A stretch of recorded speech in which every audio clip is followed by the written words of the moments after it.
जमीन 80 एकर आणि राशनचे गहू खाला बोंबले तुला अक्कल आहे का?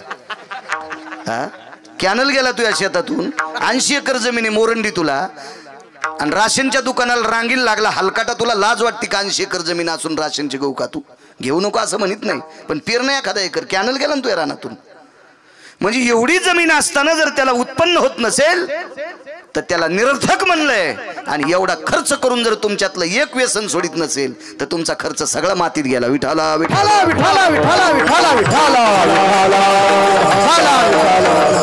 एका मुलाने तंबाखू सोडायची आणि एका बाईनं तंबाखू सोडायची. एवढ्या वर्षी गिरगाव करायला इतकं भीक द्या.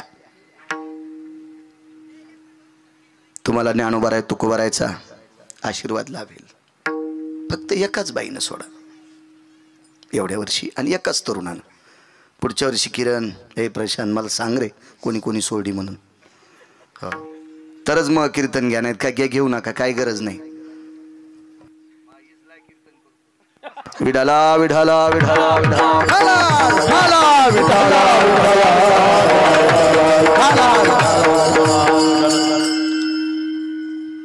काय होत असते ज्या डॉक्टरनं नाना प्रकारचं आजाराचं निदान करून त्या पेशंटला औषधोपचार करावा आणि तो दुरुस्त होऊन घरी जावा जसं डॉक्टरला आनंद वाटतो तसं वक्त्याला सुद्धा गुण आल्यावर आनंद वाटतो. नाही तर काय अर्थ आहे मला सांगा ना. अहो तुम्ही एकही जर आमच्यातला उपदेश घेत नसाल आणि तुम्ही आम्हाला पैसे देत असताल तर तुमचे पाकिट तरी कशी पुरतील? खालून संसार जळतील महाराजाचे खालून. असं वाटतं का पैसे असल्यावर महाराज लई सुखी असतोय? किती दाखवायचे तुम्हाला? विठाला विठाला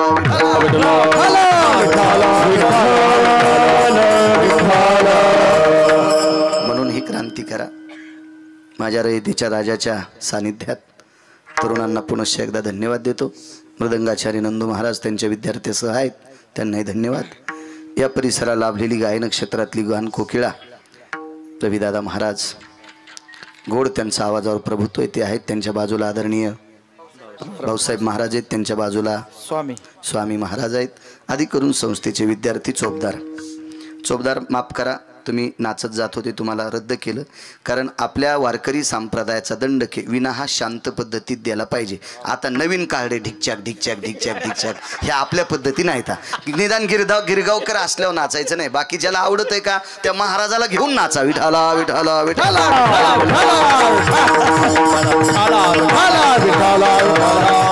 लोकांना काय पटतंय अन्न ते करायचं नाही. लोक काही दिवसाला आम्हाला साड्या नेसून नाचितील किती पैसे घ्या असंही म्हणतील. 2% लोकांना इतका जोर बी झालाय पैशाचा आराम करायला. विठाला विठाला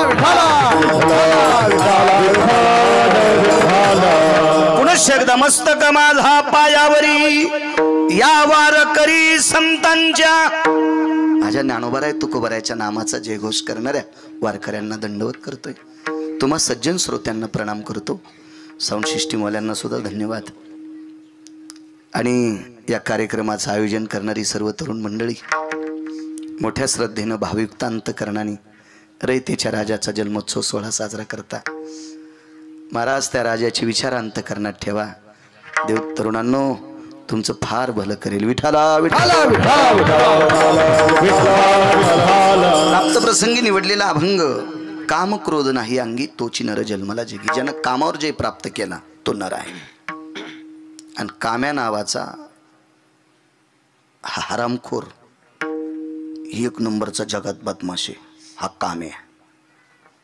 ह्या काम्यानं चांगल्या चांगल्यांची फजिती केली. 10-5 चक्रवाल्याची नाही. ज्याची 1 चौकटी इकल्यावर 13-12 खासदार होता येते अशा 7 कोटी चौकटी होत्या. त्या रावणाला कामानं बेजार केले. पहा त्या रावणा काय झाले. केवढा मोठा रावण. रवी महाराज 10-5 अभंग पाठ असणाऱ्या महाराजानं लेऊर फाटून घ्यायचं नाही. गाडी उलटत असती. गाडी उलटत असती गाडी. महाराज ज्या साधूच्या तेजा पुढे सूर्य लाजत होता. सूर्य हो चव्हाण गुरुजी ज्या साधूच्या चेहऱ्याच्या प्रकाशापुढं सूर्य लाजत होता. सूर्य सूर्य अशा महाराजाला बेजार केलंय. कामाजी कोतवाल याने लाडले बहुते कामाजी कोतवाल याने लाडले बहुते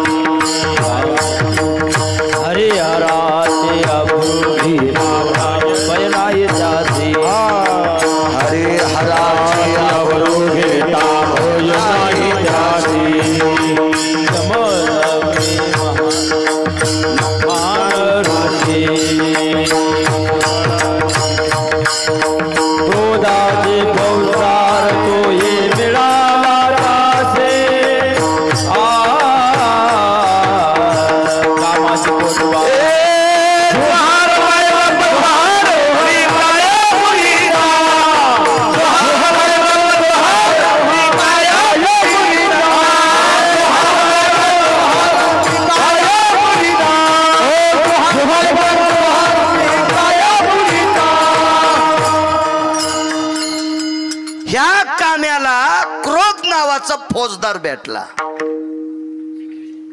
क्रोधाची फौजदार तोही मिळाला त्याशी. महाराज कोण? जमदग्नी दुर्वास नाडिले. कोण जमदग्नी? महाराज ज्या व्यक्तीनं डोंगराकडे पाहिलं की डोंगराचा बुक्का होईल. पाषाणाच्या लाया होतील, लाया दगडाच्या. इतकी ताकद महाराज, इतकं तेज होत. कोण दुर्वास? महाराज दुसरी सृष्टी निर्माण करणारा. एकाची शाटीत पिन्हली, एके सृष्टीवरी सृष्टी केली. पाया पडले ह्या म्हाताऱ्याच्या एक जण, दुर्वास नावाच्या म्हाताऱ्याच्या. आयुष्यात त्या म्हाताऱ्यानं कधी बिडी वडली नाही. काय म्हातारा असेल, जीवनभर तपश्चर्या. दर्शन घेतलंय का हलकटानं, पाय सोडीच न भडव. ते का लायक संपन्न थोडं होतं. पण महाराज अधिकारी, आणि कोण्याही महाराजाच्या पाया पडायचं नाही बरं का. लई येडेवानी करू नका, मेंढरायवानी. बळबळ बळबळ वारोळातून मुंग्या निघल्या आणि आपले कोणीकडे तोंड घेऊन पळायचं. हे महाराज आले आणि ते महाराज आले. पाया पडायचं असेल तर वारकऱ्याच्या पडी जा. मस्तक माझा पायावरी वारकरी संतांच्या. महाराजाच्या पडायचंच नाही. महाराज पैसे झाल्यावर चूक करू शकतो, शास्त्रींच्या नाही. दंडवत आचार्या, शास्त्रींच्या पण नाही सांगितलं, आचार्यांना दंडवत सांगितलं. दंडवत आचार्य. आणि निळोबाराय तर कोणाच्याच म्हणले नाही, फक्त वारकऱ्यांच्या. वारकरी चूक करू शकत नाही. आहा, महाराज चूक करू शकतो पैसे वाढल्यावर. हा, एखाद्या वेळेस तुमच्या डोळ्यात माती बी टाकू शकतो आमच्यासारखा, पण वारकरी नाही चूक करू शकत. पण पायाच पडायचं असेल तर वारकऱ्यांच्या पडा. हे तपासण्यासाठी बुद्धी मागा पंढरपुरातल्या मालकाला. शेपुड्याला बुद्धी आहे. शेळ्या कळतात का तुम्हाला? शेळ्या मेंढ्या. बेसरामाचा पाला कोणतीच शेळी खात नाही. तिचा मेंदू आहेच केवढा हो, टिकली एवढा. तरी पण तिला आपला हा पाला खाल्ल्यावर आपलं जीवन मातीत जाईल असं मेंढीला कळतंय, शेळीला कळतंय. तर जगात माणसा इतका मेंदू कोणालाच नाही. तुम्हाला हलकट महाराज कळत नाही का? विठाला विठाला विठाला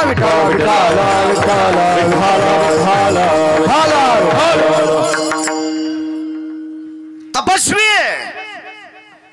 नालायक पाया पड, पाय सोडीन. महाराजांनी शाप द्याला असता तर जळून राग झाला असतं, पण हत्ती कुत्र्याच्या नादी लागत नसतो. महाराजाच्या लक्षात आलंय भंगिऱ्याला शाप देऊन जाळून काय फायदा. चंद्र सूर्य येतोपर्यंत आपलं नाव जाईल. म्हणून महाराज म्हणले काय मिळे, तू उठतो का नाही? ते म्हणलं जीव घेतला तरी हरकत नाही, पण उठतच नाही, पाय सोडितच नाही. पाहिजे काय? मला स्वर्ग पाहिजे. महाराज म्हणले आयुष्यभर तिला इतकं चांगलं काम केलं नाहीस. अरे ज्यांच्या जटेच्या चुंबडी वळल्या, नखाच्या छत्र्या तयार झाल्या, इतकी तपश्चर्या केली, स्वर्ग त्याच्या स्वप्नात नाही भंगिऱ्या, आणि तुला स्वप्न कसा भेट, स्वर्ग कसं भेटन तुला?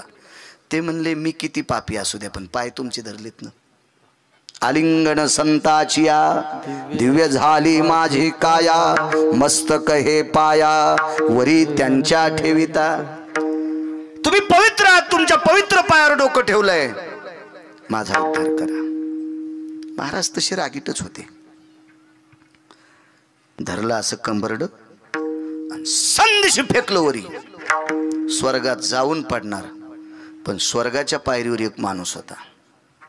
ती पायरीच त्याची आहे, तो माणूस नाही, पायरीच त्याची आहे. त्याचं नाव आहे यम. आणि त्याच्या पाठीवर पाय दिल्याशिवाय पलीकडे जाता येत नाही. आणि यमाच्या पाठीवर कोणाला पाय देता येतो? यमाच्या पाठीवर पाय देणारे अख्खं जीवन ज्यांनी भजन केलंय. जगा काळ खाय, जगा काळ खाय, माथा दिला पाय, माथा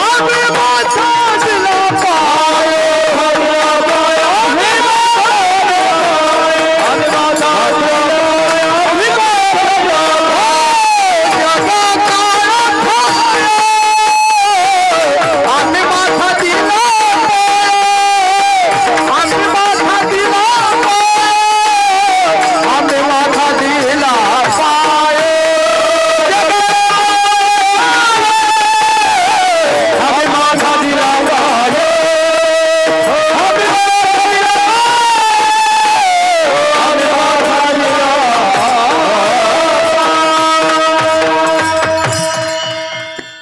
देवालाच या लोकांनी पाय दिलाय, देहूतल्या मालकांनी. तुम्हा आम्हाला यमाच्या डोक्यावर पाय द्यायची ताकद आहे का? डॉक्टरनं सांगितलं जरा चौथ्या टप्प्यात आजार गेलाय, घरी नेऊन खाऊ पिऊ घाला. आता खाताच तू येते. आता हे बाजाव पडल्यामुळं घरच्याला खाऊ देईन. आता खात असतं का ते? तेव्हा त्यावेळेला डॉक्टर घरी पाठीत असते. आणि मग त्यावेळेला भीती कोणाची वाटते माहितीये का? यमाची. आणि त्या यमाच्या डोक्यावर पाय द्यायची आपली ताकद आहे का? तिथपर्यंत पोचलं. यमानं सांगितलं ते म्हणलं तुला माहिती आहे का कोणी पाठीले? ते म्हणलं कोणी पाठवू दे. अधिकारी महाराजानं पाठीलं म्हणून इथं रोक आलास, नाही तर इथपर्यंत येण्याची बी ताकद कोणात नाही. महाराज अधिकारी होते म्हणून इथपर्यंत पाठीलं, वरी जाऊ देत नाही. हा महाराजांच्या कडेला बसला तर मग तुला जाता येते, पण असं तू हे पाय माझ्या पाठीवर द्यायची ताकद नाही. ही तिथून बोंबललं महाराज हे येऊ देईन.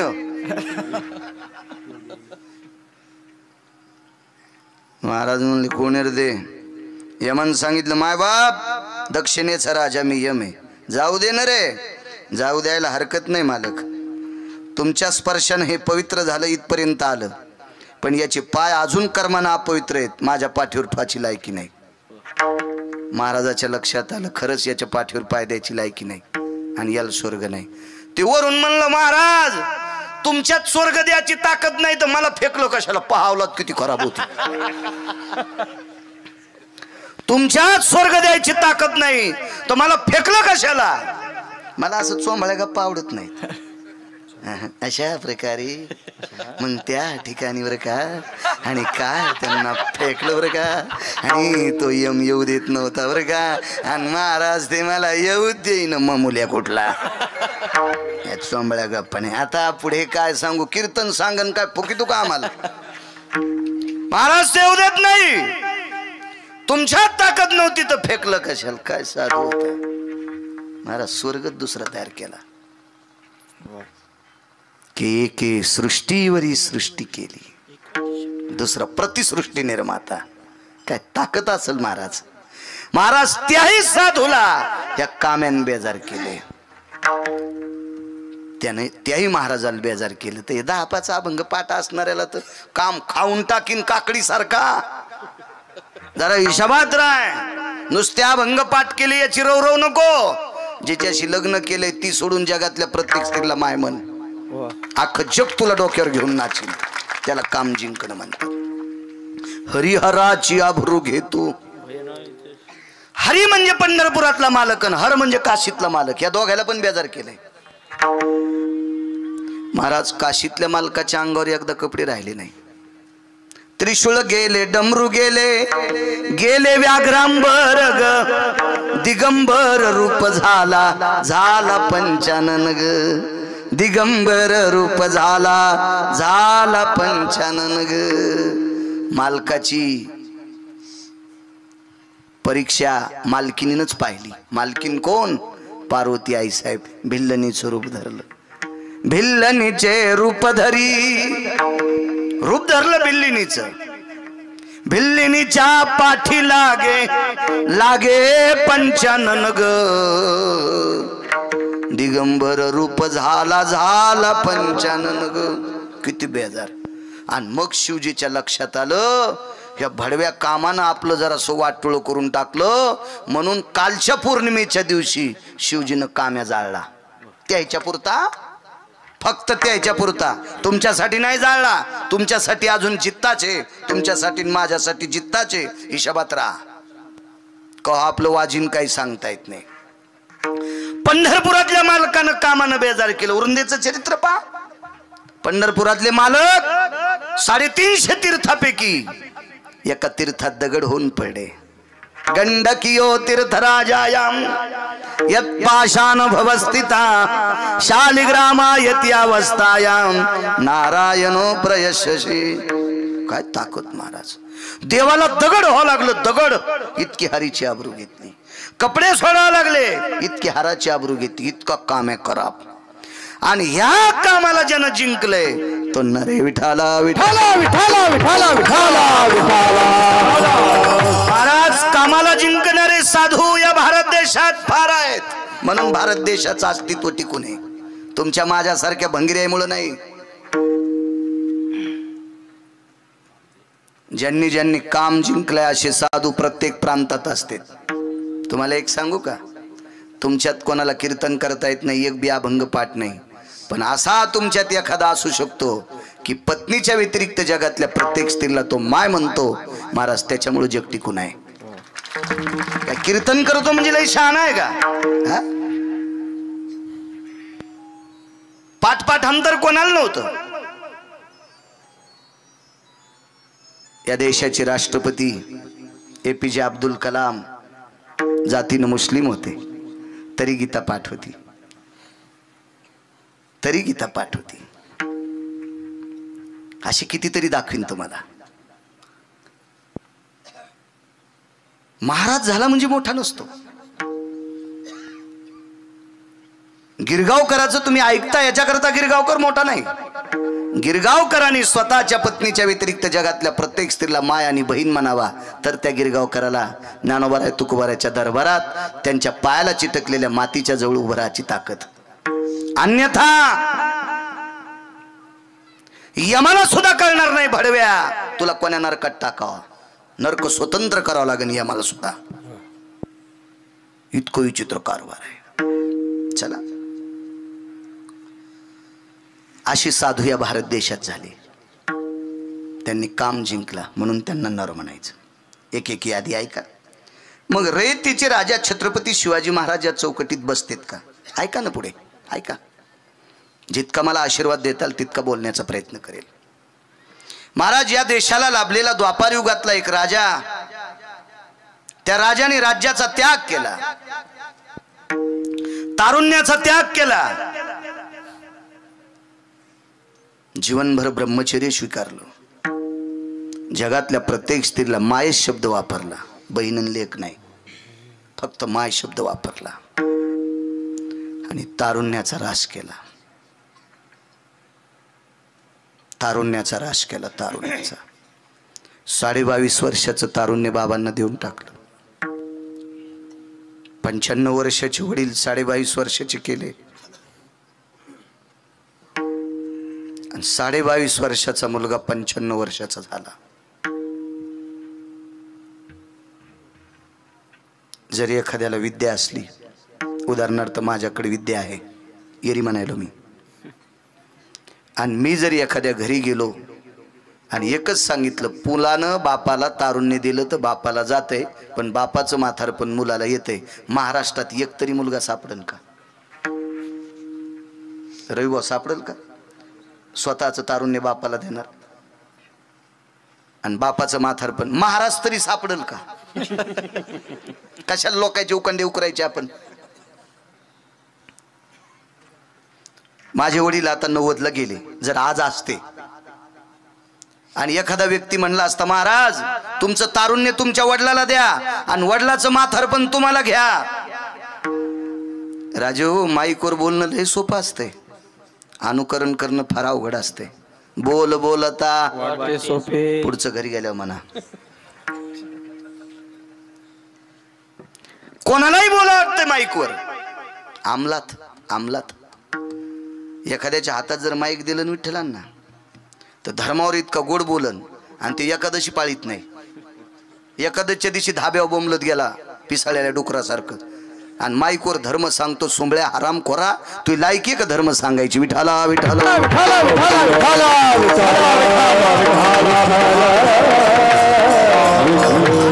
बोलता कोणालाही येते. वागता आलं पाहिजे, वागता वागता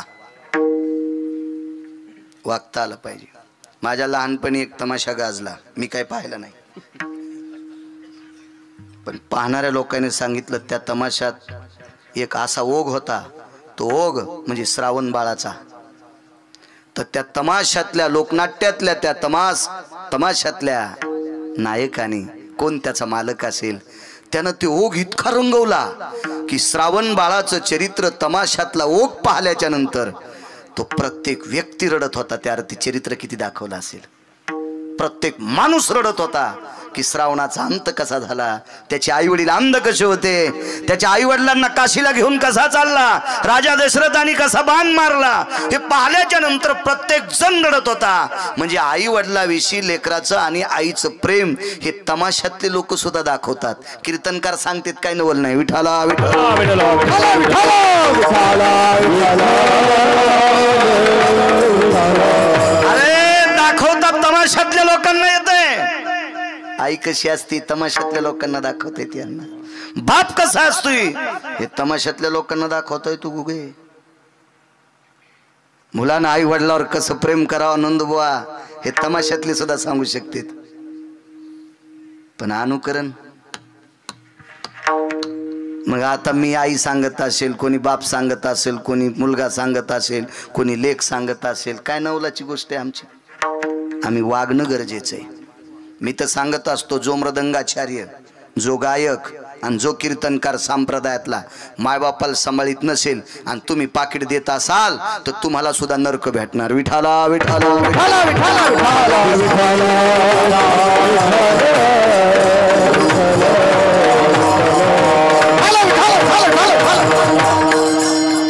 याच्या पलीकडे सांगू पुन्हा एक वाक्य. जो गायक, जो मृदंगाचार्य, जो कीर्तनकार बापानं जिच्या सोबत लग्न लावून दिले तिला जर व्यवस्थित सांभाळीत नसेल तर तुम्ही त्याला पैसे देत असताल तर तुमचा संसार खालून पेटन. हे असोवनिता पुली कुरूप जरी झाली भोगिता त्याची भली जिया परी. आळंदीतल्या मालकांचं वाक्य. हे असोवनिता पुली कुरूप जरी झाली, ज्या दिवशी लग्न लावून दिलं त्या दिवशी तुला आवडी सोमळ्या. आणि आता कोणीतरी एखाद्या नालायक व्यक्तीनं, सुंदर व्यक्तीनं फोन केल्यावर तुला ती बायको आवडत नाही, तू संप्रदायात राहण्याच्या लायकीचा नाही, तू पिसळलेलं कुत्रे साराम खोरा. विठाला विठाला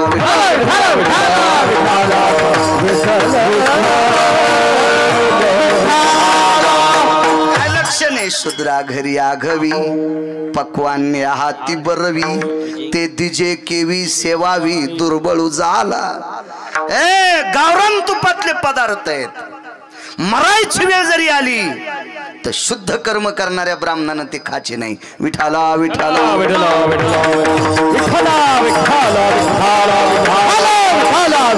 मालकांची वाक्य ताळणीतल्या नुसतं बोलणं कोणाला येते रे. भागवतन रामायण शिवपुरांत तंबाखू चळणार बायकायला पाठ झाले. ऐकू ऐकू महाराज पुढं काय सांगणार आहे त्याला आधीच कळायले. हे आता असं असं गीत म्हणायला लावतं ग संचायला, हे असं असं भावगीत म्हणायला लावतं ग संचायला. पुढच्या बायला कळायले. वागणं कोणी वागायचं यांना, कोणी वागायचं, कोणी महत्वाचा भाग तो आहे. चला देऊन टाकलं तारुण्य. समोरच्या व्यक्तीची पोरगी लावण्य लतिका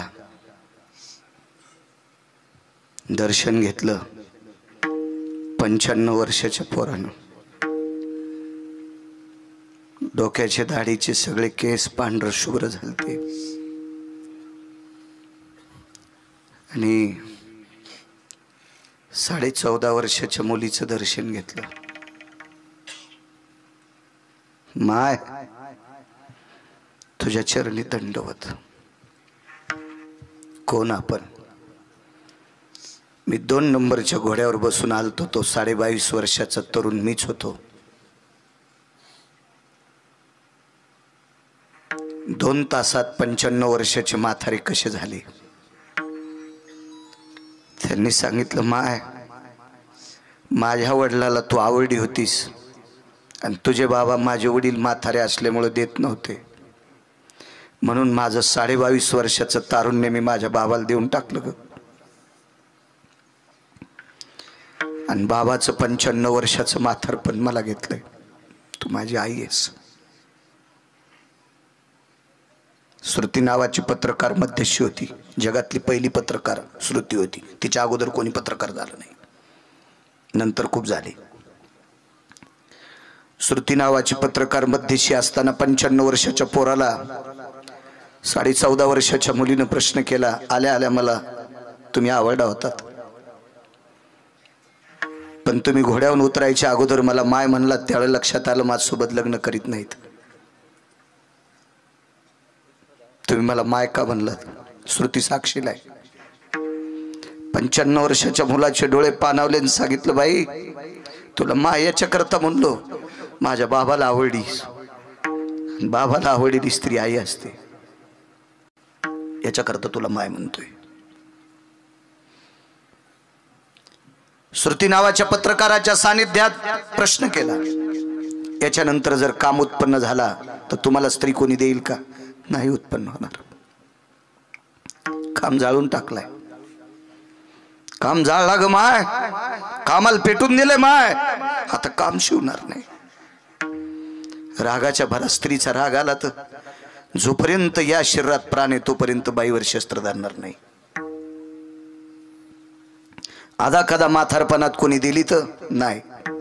माय तुला जसं माय म्हणलो, जिनं जन्म दिलाय तिला माय म्हणलो, आणि वडिलांनी तुझ्यासोबत आता पाणी ग्रहण करायचंय, तुला एक माय म्हणतोय. जगातल्या प्रत्येक स्त्रीला मायच म्हणणार. दुसरी प्रतिज्ञा,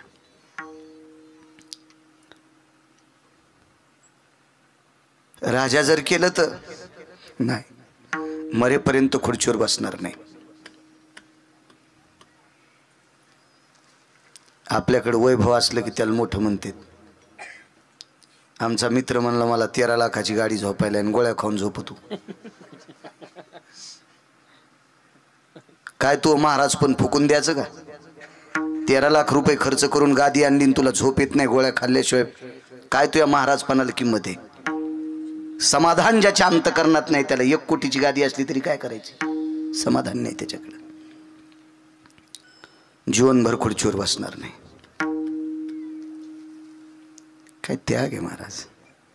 आणि पहिली प्रतिज्ञा, तारुण्याचा त्याग केला. मंडप दिला, मातीचं बौलं घातलेलं होतं. त्या बहुल्यावर पती पत्नी उभे आहेत.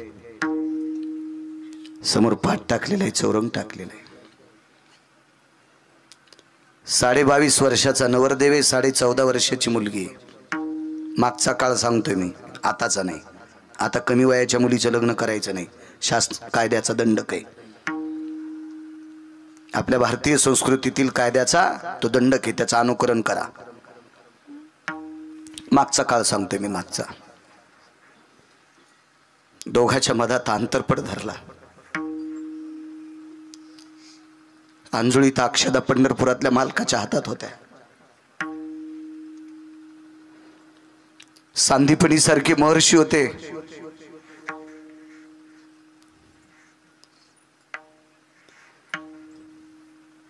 मंगलाष्टकाला सुरुवात झाली. शिवतनय वरिष्ठं शुभ कल्याण मुहूर्तम.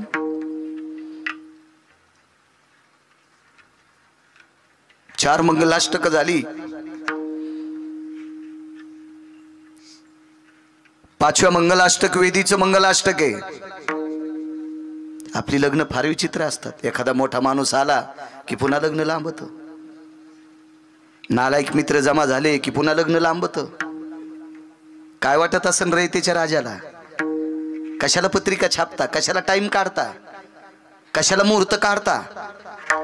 आणि पुन्हा संसार नदीला गेल्यावर पुन्हा इकडे तिकडे महाराजाकडे दोऱ्या बांधणार, गंडे बांधणार, अंगुरा लावणार, त्याच्याकडे बोंबलत जाता आमचं धड कराव. तेच तुम्हाला भीक मागते, ते तुमचं काय धड करणार आहे?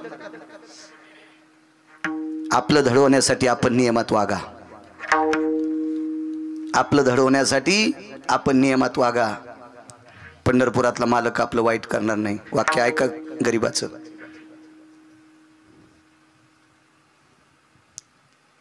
गाईचं वासरू जर गाईचं दूध पेत असताना जर स्तनाला चावत असेल तर माय लाथ हाणती का नाही? गाईचं वासरू गाईला माईला पेत असताना जर स्तनाला चावा घेत असेल तर त्याची आई ती गाय त्याला लाथ हाणती का नाही? मग आपली माय कोण आहे? विटेवरची माय. आपण जर चुका करत असेल तर आपली माय आपल्याला लाथ हाणणार नाही का? ती माय आपल्याला कशी सांभाळीन? त्याच्यामुळे चुका करायच्या नाही. एक सांगू का राजू, नियमात संसार करणाऱ्या माणसाला भारतात कोणाच महाराजाच्या पाया पडायची गरज नाही. आणि तुम्हाला वाटतं का महाराज तुमचं कल्याण करतील? अरे सेलू सोडून बोंबलत तुमच्या इथली भाकर खाला आलाय आणि हे काय तुमचं कल्याण करणार आहे? लोकांच्या अंगावर कशाला दगड टाकायचे अण्णा? तुमचं कल्याण करून घ्यायचं असेल तर तुम्ही ज्ञानोबराय तुकोबरायच्या पाया पडा. एक जण विचारलं तुकोबराय कुठे आहेत? गाथा तुकोबराय आहेत. काल निर्णयाचं कीर्तन ऐकलं. देहूमध्ये बापूसाहेब मालकांचं, देहूकरांचं, त्यांच्या मुखारविंदातला शब्द ऐकला. आपल्यासाठी गाथा म्हणजे प्रत्यक्ष वाङ्मयीन तुकोबराय आहेत. आपल्यासाठी ज्ञानोबराय, ज्ञानेश्वरी प्रत्यक्ष. मी एरवी तुमच्याकडे ठेवण्याची पद्धत आहे, पण मी खुर्चीवर आणि देव खाली बरोबर वाटत नाही म्हणून देवाला खुर्चीवर ठेवले. मी खुर्चीवर आयटीत आणि ज्यांच्या नावानं भाकरी खातो ते खाली असतात का? लायकी तरी माझी आहे का त्यांच्या पुढे खुर्चीवर बसायची? ज्ञानोबराय आपल्याला पाहायचे असतील तर ज्ञानेश्वरीत पहा. त्या ओया आपल्यासाठी ज्ञानोबराय आहेत. नाथ भागवत आपल्यासाठी नाथबाबा आहेत. नामदेवरायाचा गाथा आपल्यासाठी नामदेवराय आहेत. चोखोबरायचा गाथा आपल्यासाठी चोखोबराय आहेत. आपण नुसतं ऐकतो, नुसतं वाचितो, नुसतं पुढं सरकतो. त्याच्यामुळे आपल्याला गुण नाही. वागणं हा सर्वात मोठा पुरुषार्थ आहे. वेदीचं मंगलाष्टक होतं. आता लग्नात कुस्ती लागल्यासारखी मंगलाष्टक म्हणणाऱ्याची कुस्ती लागायली. माईक ओढ ओढ वायर तुटलं. मी स्पीकर वाल्याचं, मी म्हणू का तू म्हणू, मी म्हणू का तू म्हणू. अरे काय तू म्हणलं काय उद्याच पोरग होणार आहे का त्या नवरीला? हा, जरा दम धर ना. लग्नात मंगलाष्टक किती असावं याचा तरी काय न्याय आहे की नाही? गाता येतं म्हणजे काय तुला तमाशा वाटला का तो? 5 असावी. वातावरण शांत असेल, छाया असेल, कोणाला घाम येत नसेल. 7 असावे. अजून मोजका समाज असेल, प्रसन्नता असेल, कोणाला व्याप नसेल. 9 असावे. अरे हाय हाय माणसं करायलेत, लोकांना गडबडी आहेत. प्रत्येकाला अजून एक दुसरं लग्न सापडायचंय. एक तर नवरदेव नाचण्यात 2 तास घातलेत आणि त्यातली त्यात आपण इवळाइवळीत घातले. ताई ग बाई ग सकाराम तात्याची संगी, वचाबाईची भागी. आणि काय तू बॉम्बला लागला सुबळ्या? असे कुठं मंगलाष्टक असतात का?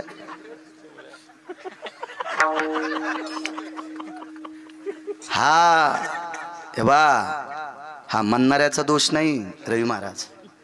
ज्याच्या इथं लग्न आहे त्याच्या इथं पैशाचा जोर झालाय ते हरामखोराचा दोष आहे. अण्णा एखादा महाराज चूक वागत असेल, मी बंद केलं. चुकीच्या वागणाऱ्या महाराजाला वाईट म्हणणं बंद केलं का? कारण त्याचा दोष नाही ना. चुकीचं काम करणाऱ्या महाराजाला ज्यांनी डोक्यावर घेतलं ते हरामखोराचा दोष आहे. कारण रवी बुवा, गुन्हा करणाऱ्यापेक्षा गुन्हा सहन करणारा अर्धा पापी असतो. तुमच्यात 2% असा वर्ग झालाय. तुम्हाला चांगला आवडत नाही कारण तुमच्याकडे येणारी पैसे सुद्धा चांगली नाहीत ना. त्याच्यामुळे तुम्हाला चांगला आवडत नाही. विठाला विठाला विठाला विठाला विठाला.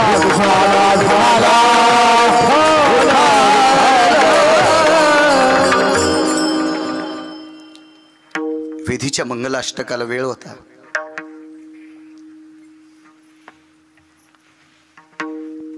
सांदीपणींनी पाहिलं काय प्रकारे. 2:30-3 मिनिटं वेळ आहे. अजून एक मंगलाष्टक घ्या. 6वं मंगलाष्टक घेतलं आणि 7वं मंगलाष्टक सुरू करायला 16-17 सेकंद शिल्लक होते. तर वेदीचं मंगलाष्टक म्हणणाऱ्यानं सहज विचारलं, नवरदेवाचा मुलगा कुठे? तुम्हाला जरा वेगळं वाटेल कारण या नवरदेवाचं लग्न दुसरं होतं. मुलगा कुठे? वेदीचं मंगलाष्टक म्हणणाऱ्यानं विचारलं, या नवरदेवांचे सुपुत्र कुठे आहेत? त्याला अंतरपड धरणाऱ्याच्या बाजूला जगाचा बाप उभा होता, विटेवरचा बाप उभा होता. द्वारकाधीश कृष्ण परमात्मा होते.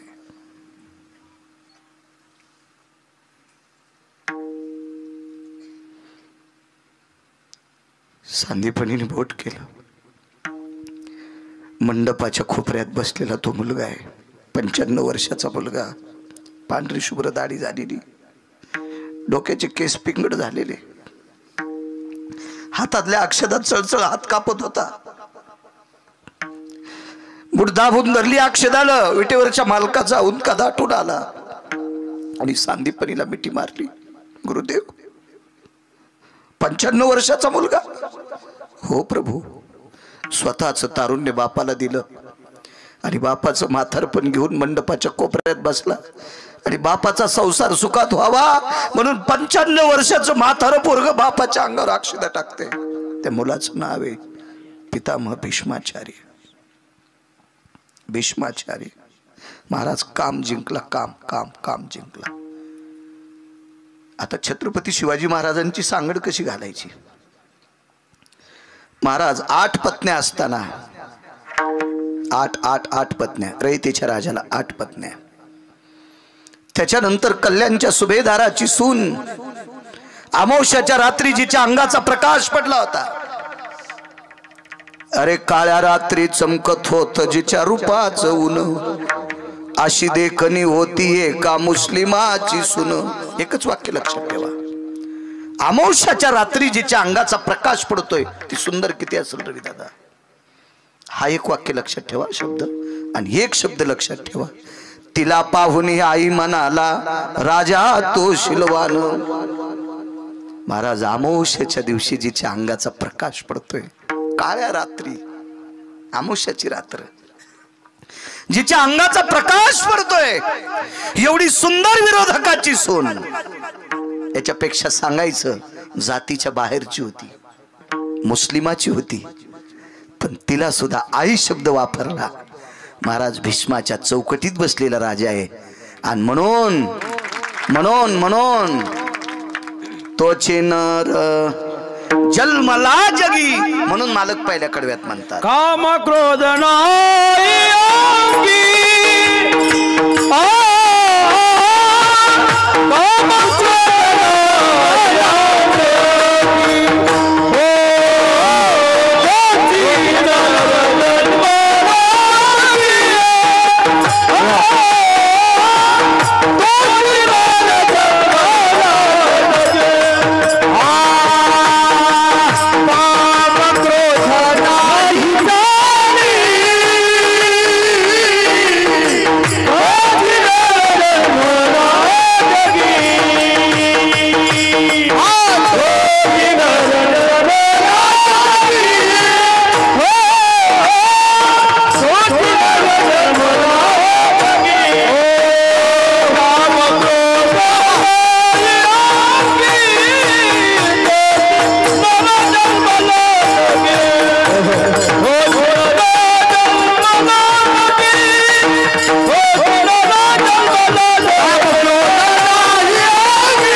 भीष्माचार्यांनी जगातल्या प्रत्येक स्त्रीला आई शब्द वापरला आणि छत्रपती शिवाजी महाराजांनी 8 सोडून जगातल्या प्रत्येक स्त्रीला आई शब्द वापरला.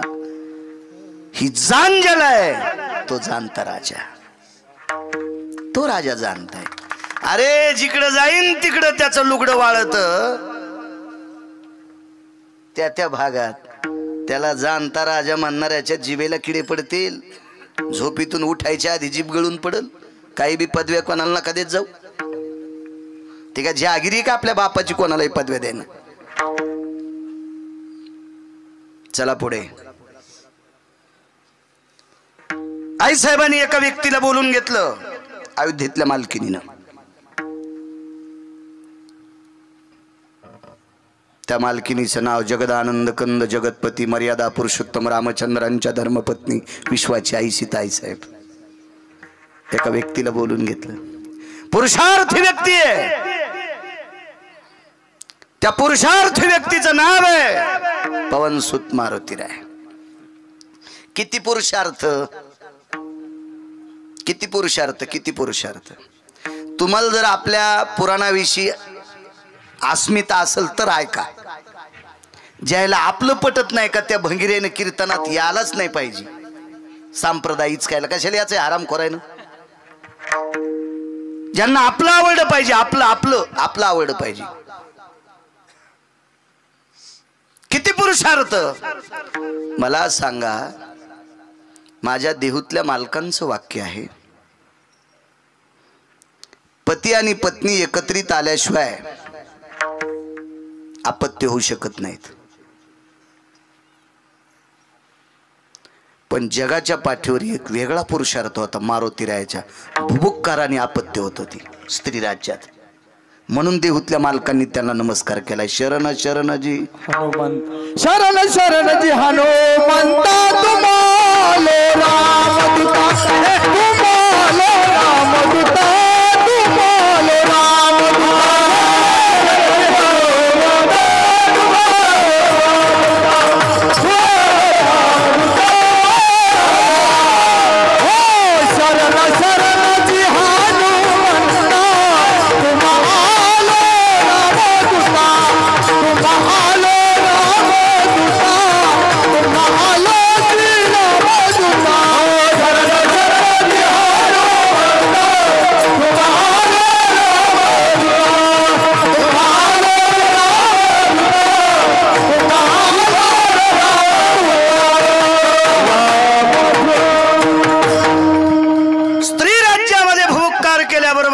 गर्भ राहत होता, पुरुषाचा पडून जात होता. ज्याच्या भुभुक्कारात इतकी ताकद आहे त्याचा पुरुषार्थ किती असेल. आणि असा वारकरी जगाच्या मालकनीने आमंत्रित केलाय. बसायला टाकलं, वारकरी बसला खाली, आईला प्रणाम केला. शब्द सुमन अंगावर टाकली. बाळा आलास? हो माय आलो मी. हे काय कशील का माझं? काय मला असं वाटतं तुझं लग्नच करावं. आईसाहेब एक बोलू का? जिनं जन्म दिलाय त्या अंजनीला आई म्हणलोय.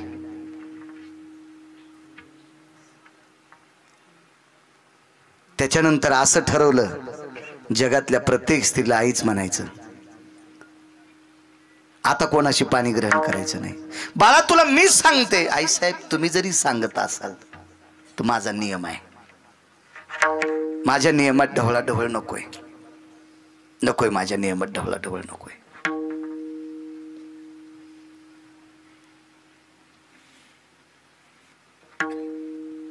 वैकुंठवासी माधव महाराज मगर एक सिद्धांत सांगायचे विठ्ठलांना.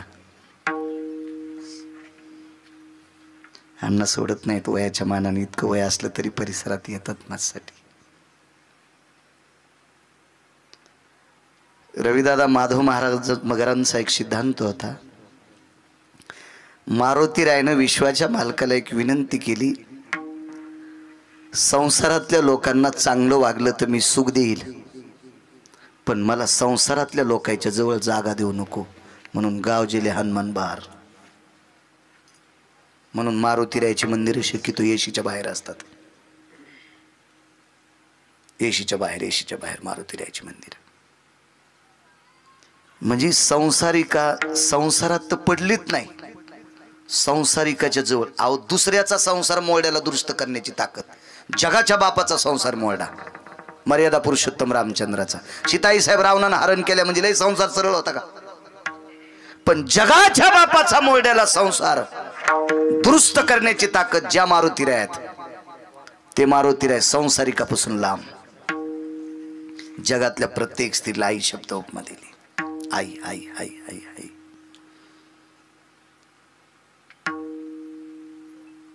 महाराज त्याच मारुतीराय म्हणजे शिवशंकर, मूर्तिमंत शंकरू.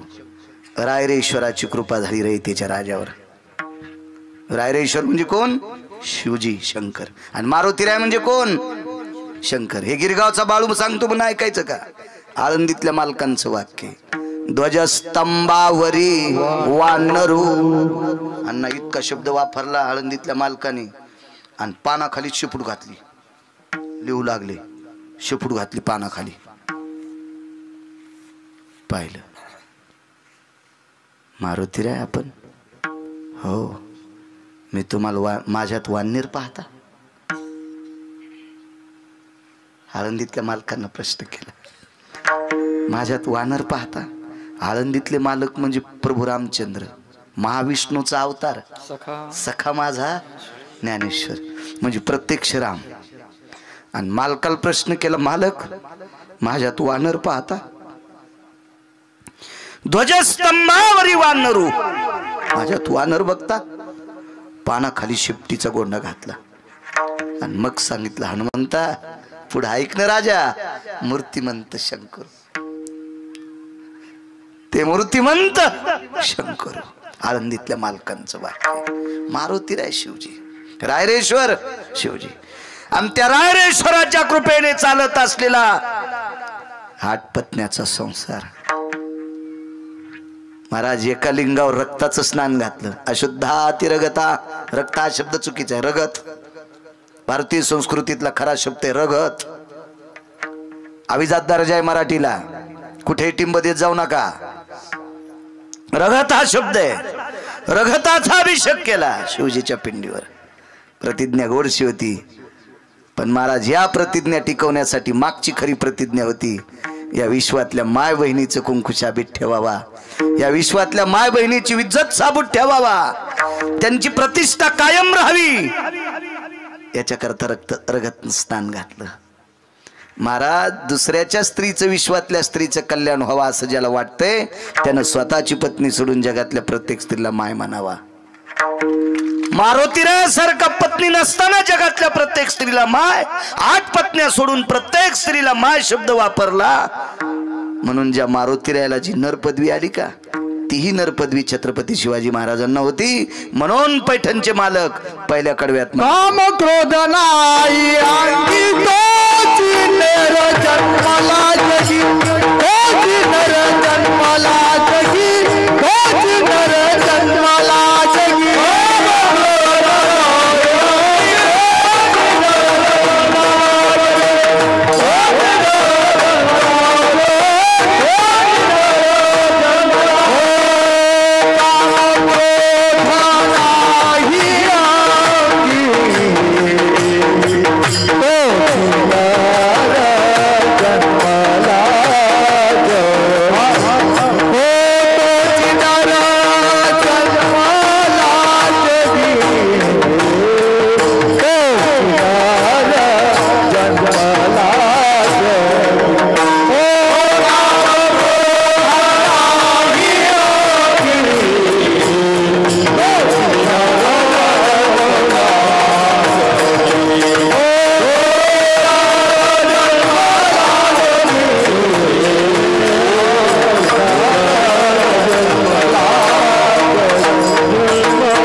छत्रपती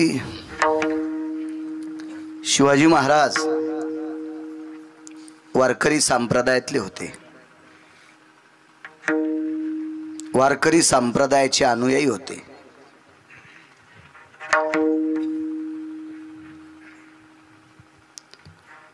तुकोबारायांना फसवण्यासाठी एक मुलगी पाठविली त्या काळातली. तुकोबारायांनी माय शब्द वापरला तिला. जायो तुमाते न करी सायास, आम्ही विष्णुदास तैशिनो. हे बाई, हे माय, तू समजतील तसा महाराज नाही मी. तुझ्या मनात आहे का मी तसा महाराज नाही ग माय. बाईने विचार केला, ज्यानं मला पाठिले त्याला अक्कल नव्हती. या महाराजाला फसविण्यासाठी त्या हरामखोरान मला पाठिले. पण बाईने विचार केला, शेवटच्या टप्प्यात परीक्षा घेऊच, महाराज किती पवित्र आहे. तुकोबाराय होते महाराज. ते माय शब्द वापरला. याच्या अगोदर मी बोलून गेलो, वेगात सांगतोय. मला रयतेचे राजा पटवून द्यायचे. हे संप्रदायातल्या लोकांशी संलग्न आहेत. जाणता राजा कोणाला म्हणायचं, न्याय ज्याचा कसा होता वागण्याचा, संप्रदायावर किती निष्ठा होती, या संप्रदायातल्या लोकांच्या शब्दावर किती, त्यांनी ग्रहण केलेल्या शब्दात किती पकड होती. त्या बाईने विचारलं, महाराज तुम्ही मला माय म्हणलात, डोळे का झाकले? जाऊ द्या, मला बहीण म्हणलात, डोळे का झाकले? मला लेक म्हणलात, डोळे का झाकले? तुकोबारायांनी सांगितलं, बाई मी आतापर्यंत विश्वाच्या मालकाला ज्या ज्या गोष्टी मागितल्या त्या ध्यानमग्न होऊन मागितल्या, आणि देवाला जर अशी काही निष्ठेनं मागणी करायची असेल तर एकाग्र, त्यावेळेला डोळे सुद्धा बंद असावे. आणि मी डोळे बंद याच्याकरता केले की हे देवा, अशा सुंदर माईच्या पोटी मला पुढचा जन्म दे.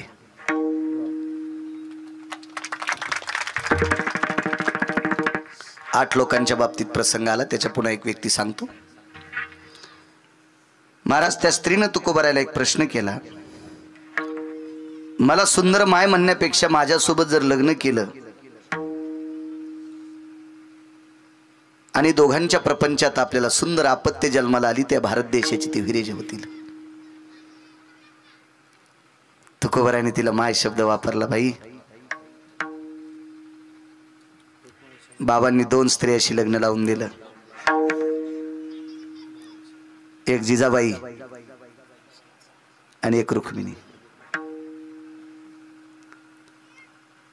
ह्या 2 स्त्रियाच्या व्यतिरिक्त जगातल्या प्रत्येक स्त्रीला मी माय म्हणतो.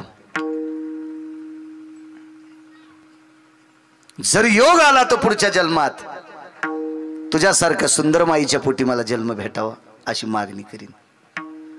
महाराज जीवन मातीत घालायसाठी आलेली बाई वाहत्या पाण्याला आंघोळ करते, अंगातले विकार सगळे त्या पाण्यात सोडून देते आणि तुकोबारायची श्रोता बनते. काय ताकद असेल महाराज. आणि त्या निष्ठावंत तुकोबारायची कीर्तन रयतेच्या राजाने ऐकली. आपण ज्या सत्पुरुषाची कीर्तन ऐकली, आपण ज्या वारकऱ्याची कीर्तन ऐकली, आपण ज्या महाराजांची कीर्तन ऐकली, ती महाराज 2 पत्न्याच्या व्यतिरिक्त जगातल्या प्रत्येक स्त्रीला माय म्हणते. आपण सुद्धा त्यांचंच अनुकरण करावा. आपण 8 पत्न्याच्या व्यतिरिक्त जगातल्या प्रत्येक स्त्रीला मायच म्हणावं. हे अनुकरण रयतेच्या राजानं केलं. जे तुकोबारायचं अनुकरण होतं तेच अनुकरण धर्म पावन, असं अनुकरण रयतेच्या राजाचं होतं. आणि असं वागणाऱ्या लोकांना नर नावाची पदवी असते. म्हणून मालक पहिल्या कडव्यात म्हणतात, काम क्रोध नाही जाणे,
जाणता राजा.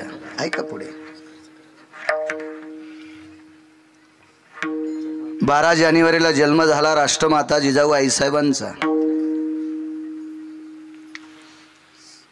आणि याच 12 जानेवारीला जन्म झाला भारत देशातल्या नरांचा. त्या नराचं नाव आहे स्वामी विवेकानंद. त्या भारत देशातला नर, या भारत देशाची संस्कृती संपन्न देशाची मान महासत्ता नावाच्या देशात अमेरिकेत उंचावली. त्या देशातला नर ज्यानं कामावर जय प्राप्त केला, स्वामी विवेकानंद.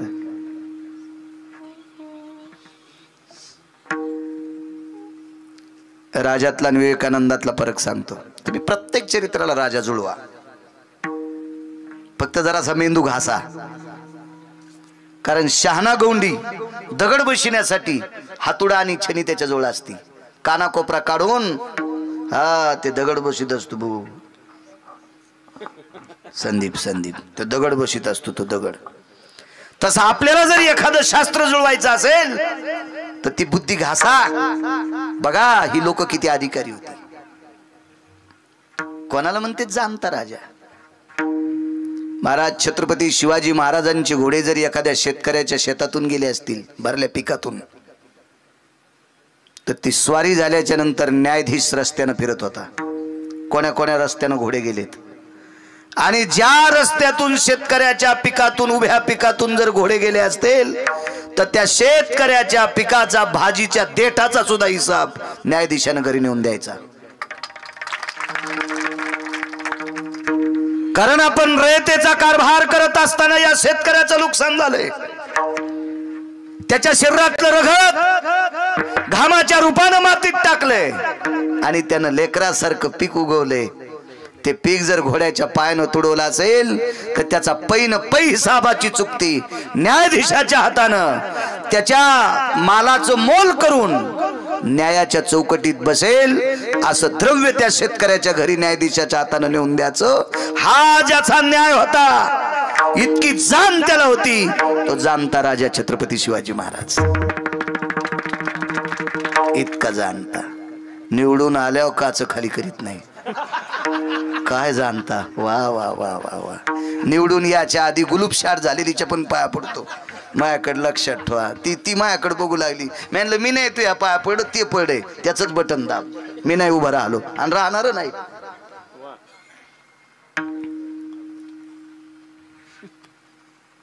सूत्र लक्षात ठेवलं पाहिजे. सूत्र वघारासारखी सवय लागली. वघाराच्या माईलाच अक्कल नसती तर वघाराला कुठून अक्कल असेल. वघाराची माय कोणाला मसड.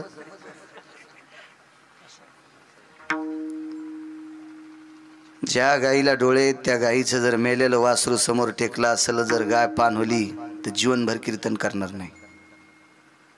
पण मारलेल्या वघाराला जर तुम्ही हरभऱ्याचं पीठ लावून त्याच्या अंगाला लावलं तर मेलेल्या वघाराचं अंग चाटून पण पान होती ती मसड असती. म्हणून बरेच नालायक हाल्या झाल्यावर मारितेत. सुरुवातीचं दूध 2-3 दिवस जास्त पाजितेत त्या हाल्याला. ते मरत मग ते पोट फुगून त्याच्यातलं मांस काढून टाकतेत आणि मधात भुस्सा भरतेत आणि ते टिपरी वघार उभं करतेत.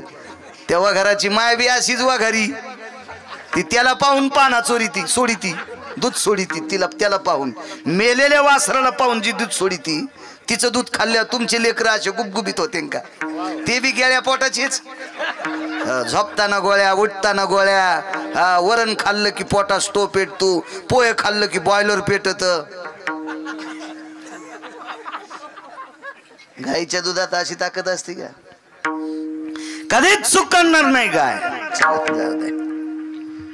लय अडचणीत नाही हात घाली ती निघत असते.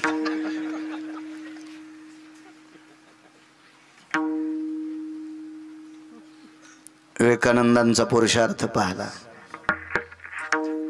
जुळवाया लोकांचं नातं काय, नराच्या यादी ते राजा. अजून 1-2 मुद्दे मांडतो, त्रास देणार नाही तुम्हाला जास्त. आणि कीर्तन कमी करणार नाही रे पोरोत, काळजी करू नका. मला काय असं लय ताण नसतो. लांबून आलो, भूकत लागली, कन्हार लोचन, अंगच कसणू सकवतो. रात्रीची येऊन झोपायचं असतं इथं का? बाजा नव्हत्या का? ते नाही ते काही सांगत मी. आणि ते करत नाही ते कुठाने. कोणासाठी करायचं? चोट्ट्यासाठी.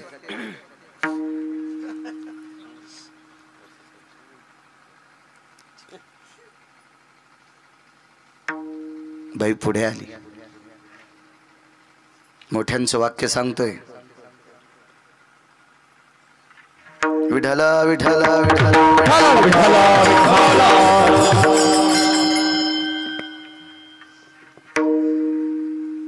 अपेक्षा व्यक्त केली.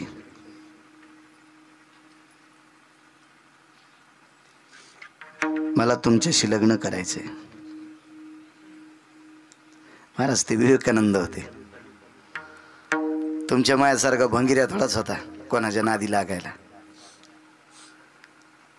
महाराज पुराणातल्या बायकांनी काही नवरदेवांना प्रश्न केले, तुम्हाला माझ्यासोबत लग्न करायचं काम काय? नाही, माझी इच्छा झाली तुझ्यासोबत लग्न करायचे. ठीक आहे. त्या बाईनं सांगितलं, एवढ्या काळापुरता संसार करण्यासाठी तुमच्यासाठी तयारी, त्याच्यानंतर नाही. अशा काही नवऱ्या भेटल्या. काही नवरदेव सांगू अण्णा, एका नवरदेवानं सांगितलं तुझ्यासोबत लग्न करील पण एकच पोरग होस तर राहील. पुन्हा नाही, पुन्हा नाही, पुन्हा नाही. महाराज तो मुलगा झाला आणि बापानं प्रपंचाला सुट्टी दिली. काय मुलगा बी कसा झाला? 4 ब्रह्मवेत्यापैकी एक ब्रह्मवेत्ता. त्या मुलाचं नाव कपिल. आज तुम्ही त्याच्या दर्शनाकरता गंगासागरला जातात. हो, ज्याच्या संग गेले त्याचे तिकिटाचे पैसे देत नाहीत. तुम्हाला नेणार बी असाच. आज आचारी थकलेला आहे, कालच्याच चपात्याचा कुस्कुरा करून खा. त्याचाही घर खालून पेटन ना सोमळ्या. कशाला ताना पाणी करू तो आगाव? अरे डुकर कोंडल्यावर आणि कोंडून नेलेस आणि तिथे गेल्यावर म्हणून तू कालचा भात आज गरम करून खा. पिवळा केलाय. अरे देव तुला यम हानू हानू पिवळा करीन. अण्णा तुमच्यासारख्या यात्रा पाहिजे. अण्णानं लय गरीबायला देव दाखिले हो. एका यात्रेत तिथंच शाली वाटल्या, रगी वाटल्या.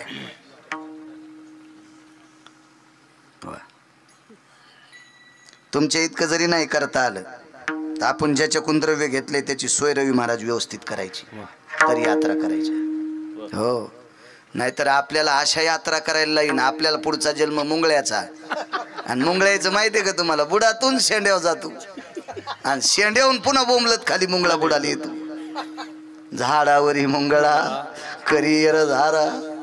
शेंड्यावर जातो वरी, वरी काय तुर्कस्तान आणि बुडाला काय पाकिस्तानी. असे मुंगळे खाली वरी. आपल्याला मुंगळा करीन असं नाही करायचं कधी. चला, कपिल सांगत होतो ना. कपिल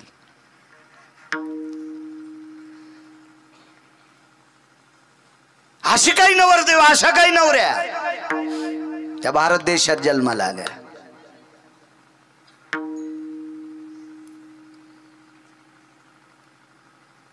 काय नवरी असेल हो कर्णाची बायको. काय नवरी, काय नवरी. सांगता येईल कर्णाच्या पत्नीचं नाव?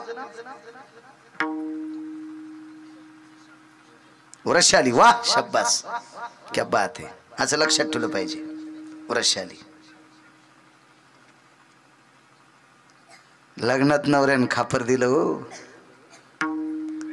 त्या खापरावर नाव लिहिलं सौ वृषाली कर्ण महाराज. अंचुक नावाच्या कपड्यात बांधलं होतं. अजून अंचुक नावाचा कपडा कशाला म्हणतात याचा मेळ नाही. किती शिवपुराण ऐकिले, रस्ते जाम केले, किती भागवत ऐकिले, किती रामायण ऐकिले. हे रामायण शिवपुराण भागवत सांगणारे मेले, तरी अजून आपल्याला काही अंचुक नावाचा कपडा कशाला म्हणते त्याचा मेळ नाही. दम नाही सप्त्याला, दम नाही परमार्थ करण्याला. बापा बापा, काय परमार्थ. पुढची बाई महादेवापासून उठणं म्हणून मागच्या बाईनं तांब्याच आणला तिच्या डोक्यात. हो, घरचा महादेव उपाशीच पाठीला ऑफिसला आणि त्या महादेवाला ओलं करायली. अरे वा आटुळ. हो, कोणीकडं सुटली आंब्याचे झाडं पाळडे, लिंबाचे पाळडे, बाबळीचे पाळडे, आणि त्या महादेवाला ओलन. पप्याचा बाप उपाशीच गेला. ते तिकडच मनमाड मध्ये वडापाव खाल्ला अन्सरबाईनं तळल्याला. आणि ही लागली महादेवाला पाणी घालायला. वा रे वा, शेपुडी कुठली. विठाला विठाला विठाला.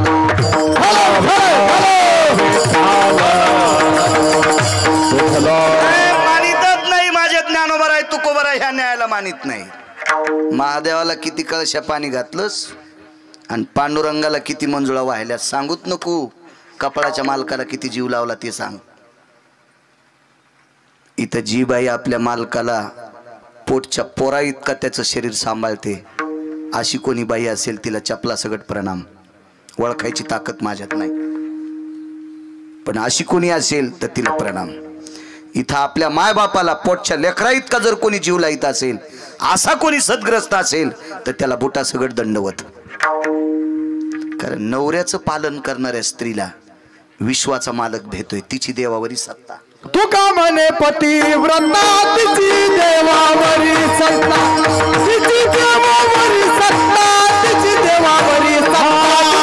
म्हणे पतिव्रता तिची देवावरी सत्ता, तिची देवावरी.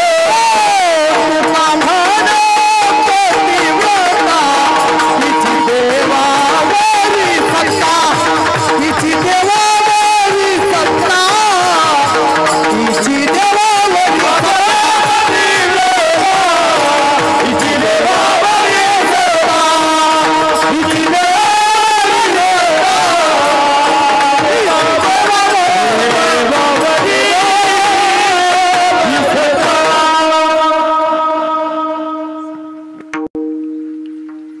नैवम गिरगावकर लिखितम नैवम गांजा कसम लिखितम.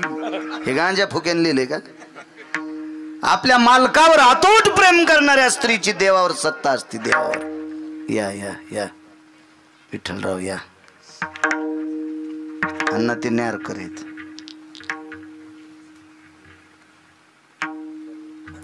आणि मायबापावर श्रद्धा ठेवणाऱ्याची ताकद सांगू का तुम्हाला?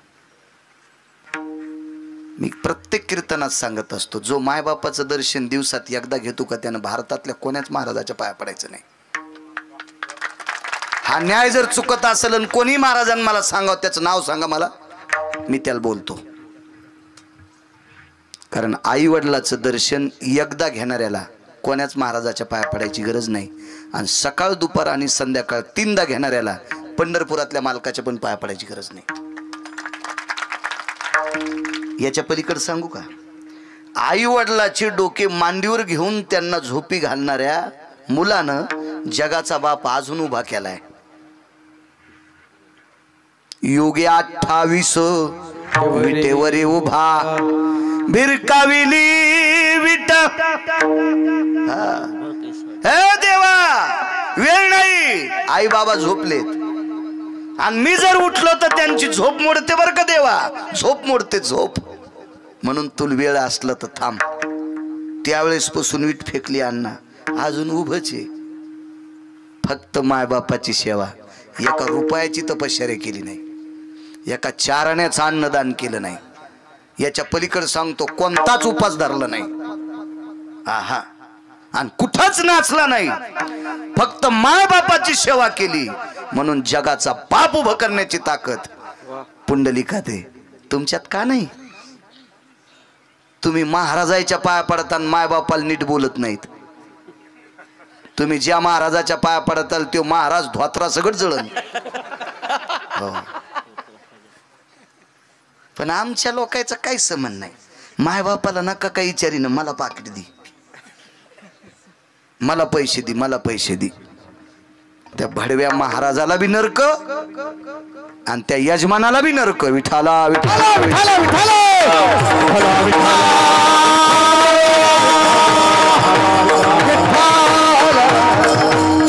एका दिंडीत मी जेवायला गेलो. अण्णा दरवर्षी वारकऱ्यांना, थकून भागलेल्या वारकऱ्यांना चहा असतो यांचा. दरवर्षी दिंडीत असतात, मी पाहतोय.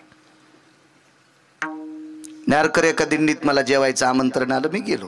माझ्यासोबत टेम्पो वगैरे असतोय, स्वतःचा गॅस गीस, आम्ही 2-4 जण असतो. दिवसभर आपलं चालायचं खांद्यावर पताका घेऊन, आणि आपलं काय असेल चटणी भाकरी करायची. एखाद्या आलं तर खायचं, नाही तर आपण आपलं करायचं. पण त्यांनी जे या महाराज आमच्याकडे जेवायला. आम्ही दिंडीत गेलो. महाराज माईकवर बोलत होते. तोपर्यंत वरणाला फोडणी राहिली असं महाराज माईकवर सांगत होते. आणि 15-20 मिनिटाच्या नंतर फोडणी होईल आणि पंगत महिलांची बसेल. तोपर्यंत काही टेम्पोमध्ये पुरुष 52 अध्यायाचा ग्रंथ वाचित होते. आयशर टेम्पो होता मोठा नारकर, त्याच्यात गाद्या टाकलेल्या होत्या. आणि नेमकीच तिथून लाईट गेलेली असल्यामुळे रविदादा आकडा टाकलेला होता. मधात त्या आयशरमध्ये असे फॅन होते आडव्या मुंडक्याचे, लाईट सुद्धा होती. आणि संध्याकाळची पंगत होती. 7:15 वाजलेले होते. पावसाळ्याचे दिवस असल्यामुळे अंधार लवकर होता आणि मला ते ग्रंथ वाचिणारे टकटक दिसत होते. मी हळूच कुंदिंडीच्या मालकाला नंतर म्हणलं, हा ईश्वर आपल्या टेम्पोत आपल्याच दिंडीतला आहे का? हो. हे ग्रंथ कसे काय वाचित आहेत? काय करायचं आपल्याला? पंक्तीला 1.5 लाख दिलेत आणि 40,000 पंगत झाली. 1,10,000 घरी घेऊन जाणार. ते पत्ते खेळू की काही खेळू. मी म्हणलं ह्या 1,10,000 घरातल्या लोकायला गंडलं येतील आणि हे गंडलं हॉस्पिटलमध्ये कापायला 20,00,000 घरचं रान इकून घालावं लागतील. महाराज, चुकीचा माणूस जर आपल्याला अनुमोदन देत असेल आणि आपण त्याला अनुमोदन देत असेल तर त्याचं पाप आम्हाला फेडावं लागतंय. ऐका मोठ्यांचं चरित्र. बाई जवळ आली आणि बाईनं आपला न्याय मांडला. विवेकानंद, तुम्ही माझ्याशी पाणी ग्रहण करावं. रस्ते विवेकानंद होते. तुमच्या मायासारखं मग तुला काय आवड, आमची गाडी पटली काय तुला, हो तिच्या हप्त्यात नाही पेटले अजून. अरे बैल कुठला, आमचा घराणा का बांगला का मी मिस्त्रीचे पैसे दिले नाही, इटावल्याचे 4 आणे दिले नाही. असत नाही. आमचा द्राक्षाचा बाग आवडा का, कृषी केंद्र होल्याचा रुपये द्याला नाही. असं असेल का नवरदेव? विवेकानंदाने सांगितलं माय, त्यांनी सांगितलं माय शब्द वापरू नका, मला पाणी ग्रहण करायचंय. ठीक आहे, तुझा प्रश्न पटला तर माय शब्द वापस करीन, पण आता तुला मायच म्हणतो. माझ्यातलं काय पटलं? सौंदर्य. ठीक आहे, माझ्या सौंदर्याचा लाभ काय?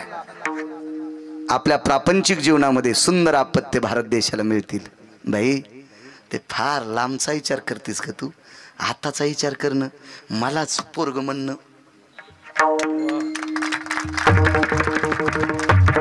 आपल्यापासून सुंदर जन्म जाणारी लेकर भारताचे हिरे समज होतील.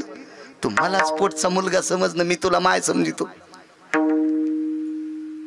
आणि तुम्हाला मुलगा समज. पहा विवेकानंदाचा न्याय माझ्या राजाकडे जुळून. आता कल्याणचे सुभेदाराची सून हस्तिदंताच्या पालखीत बसली. त्यांना मेलेल्या हत्तीचे दात सापडायचे. जुना काळ सांगतोय. ते हत्तीचे दात चांगल्या प्रकारच्या विश्वक्रमाची कृपा असेल अशा अधिकारी व्यक्तीकडे द्यायचे आणि त्याची कवच काढून एक सुंदरशी पालखी तयार केली. त्या पालखीमध्ये कल्याणच्या सुभेदाराची सून बसली. जाणता राजा आणि काम जिंकिला. अभंगाच्या कडव्याच्या विरोधात जायचं नाही. महाराज, कीर्तनकारांनी कडव्याच्या बाजूला कधीच जायचं नाही. अभंगाच्या बाजूला, अभंगाच्या बाजूला जर कीर्तनकार जात असेल तर असं समजायचं चुकून लोकनाट्यातलं आपल्याकडे आलंय. महाराज, लोकनाट्यातली माणसं चुका करत नाहीत. मला पाहण्याचा योग नाही आला, पण आज जुनी माणसं सांगतेत लोकनाट्यातली माणसं सुद्धा लोकनाट्याची सुरुवात गणगवळणीनं करीत होते. रविदादा, त्यांनी चुका नाही केल्या. लोकांनी शिस्त सांभाळली, मर्यादा सांभाळली.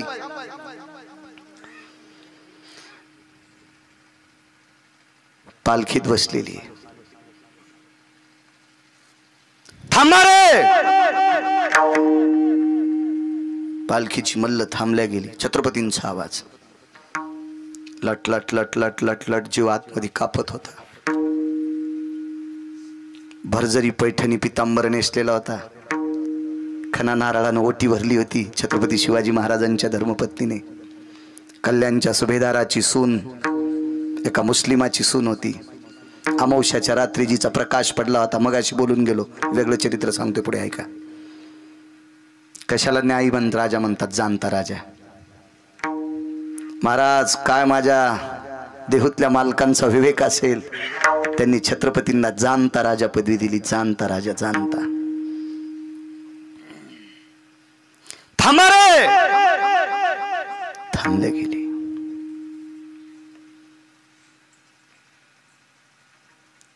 पालखीचा बुरखा बाजूला केला. पडदाने सोडित होते. पूर्वीच्या काळात काही काही नवरी वाट्या लावत असताना डमण्या असायच्या. तुमच्याकडे काय म्हणायचे त्याला? डमणीच. अण्णा, त्या डमणीला बुरखा असायचा. रक्ताच्या नात्यातला माणूस असेल तर बुरख्याच्या आतून दमनी हाणायला बसायचा, आणि रक्ताच्या नात्यातला नसेल तर धुरावर दमनी हाणायला बसायचा. काय न्याय असेल रवी दादा? काय न्याय असेल वागण्याचा जुन्या लोकांचा? काय न्याय असेल? काय शिस्त असेल त्या काळात? काय मर्यादा असेल? महाराज हा न्याय सांगत असताना लाज वाटते श्रीमंताची लग्न पाहताना. मोठमोठ्याच्या बायका नवरदेवाच्या पुढे नाचायला, तो जिच्या नवऱ्याला 2-2 लाख रुपये महिन्याला पगार आहे त्याची बायको नवरदेवाच्या पुढे शेवंतीला नाचायली. काय वाटत असेल या राजाला? समोर बसलेल्या सात्विक श्रोत्यांना विचार करा. एका लहानशा बारीकशा अल्पज्ञानी गिरगावच्या बाळूचा ऐका, 5वीच्या मुलीला सुद्धा नाचू देऊ नका गॅदरिंग मध्ये. मी सांस्कृतिक कार्यक्रमाच्या विरोधात नाही, पण आपल्या मुली